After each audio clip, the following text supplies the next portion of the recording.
ഇതാര് സന്തോഷ് പണ്ഡിറ്റ് കുറച്ചു കാലമായല്ലോ. അതിനകത്തൊരു ആക്കലുണ്ടല്ലോ. ഞാനധികം ദീർഘിപ്പിക്കുന്നില്ല, നമുക്ക് കാര്യത്തിലോട്ട് കിടക്കാം.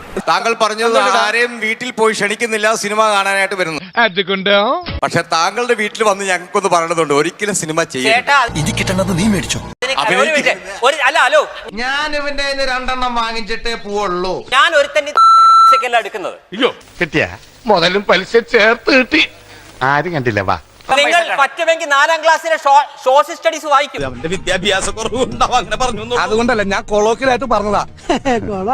ഇന്ത്യ സ്വതന്ത്രമാണ്. ഇവിടെ ഫ്രീഡം ഓഫ് എക്സ്പ്രഷൻ ഇവിടെ അതുണ്ട്.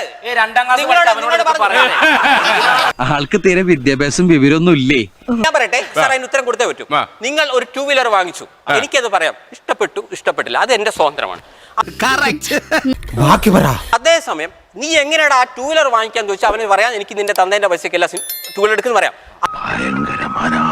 വെറും ഭയങ്കരനല്ല, ഭയങ്കരമായ ആള്. അതുപോലെ എന്റെ സിനിമ ഇഷ്ടപ്പെട്ടു ഇഷ്ടപ്പെട്ടില്ല, അത് ഞാൻ അംഗീകരിക്കുന്നു. അതല്ലാതെ എങ്ങനെ എടുക്കാൻ ചോദിച്ചാൽ എനിക്ക് പറയാനുള്ള സ്വാതന്ത്ര്യം ഉണ്ടോ? അങ്ങനെ പറഞ്ഞു കൊടുക്കണ എന്നെ പോലത്തെ കോലം ഉള്ള മനുഷ്യന്മാര് കുറച്ചുകൂടെ, കാരണം ഇവിടെ തൊഴിലുറപ്പുള്ളവരൊക്കെയാണ് ഇവർ സൂപ്പർ സ്റ്റാറുകളായി കണക്കാക്കാറുള്ളത്. പറഞ്ഞിട്ട് എന്താണ് കാര്യം? സൗന്ദര്യം കുറഞ്ഞവരെ മലയാള സിനിമ ഇന്നും അംഗീകരിക്കുന്നത്. വട്ടനും പൊട്ടനും നിങ്ങൾക്ക് നോക്കിയാലേ, ഒന്നുകിൽ അവൻ വട്ടനെ അഭിനയിക്കണം, അല്ലെങ്കിൽ പൊട്ടനെ അഭിനയിക്കണം, അല്ലെങ്കിൽ വില്ലനാവണം. ഇതാണ് ഇവിടുത്തെ വ്യവസ്ഥിതി. We are living in a very cruel society. ഞാൻ പറയട്ടെ, സൗന്ദര്യമില്ലാത്ത ആളുകൾ നായകന്മാരായിട്ടുണ്ട്, അവരുടെ പടങ്ങൾ സൂപ്പർ ഹിറ്റ് ആയിട്ടുണ്ട്. കരിമാടിക്കുട്ടൻ, ശ്യാമള, പല സിനിമകളുണ്ട്, അറബിക്കഥ. പക്ഷെ ഈ സിനിമകളിലൊന്നും നായകന് ഹീറോയിസം ഇല്ല. ഒരു തെറ്റുമില്ല, ഫുൾ ശരി. അന്ന് ആ സ്മാർട്ട് ഷോയിൽ കൗണ്ടറും പറഞ്ഞിട്ട് പോയതാ. ഡീറ്റെയിൽഡ് ആയിട്ട് പറമോനെ ദിനേശ. സന്തോഷ് പണ്ഡിറ്റ് ഒരു മണ്ടനാണോ മിടുക്കനാണോ? ആവശ്യമില്ലാത്ത ചോദ്യങ്ങൾ ചോദിക്കരുത്.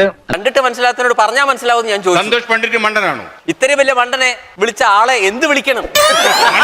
ചെറിയ വട കൊടുത്ത് വലിയ വട വാങ്ങിച്ചു.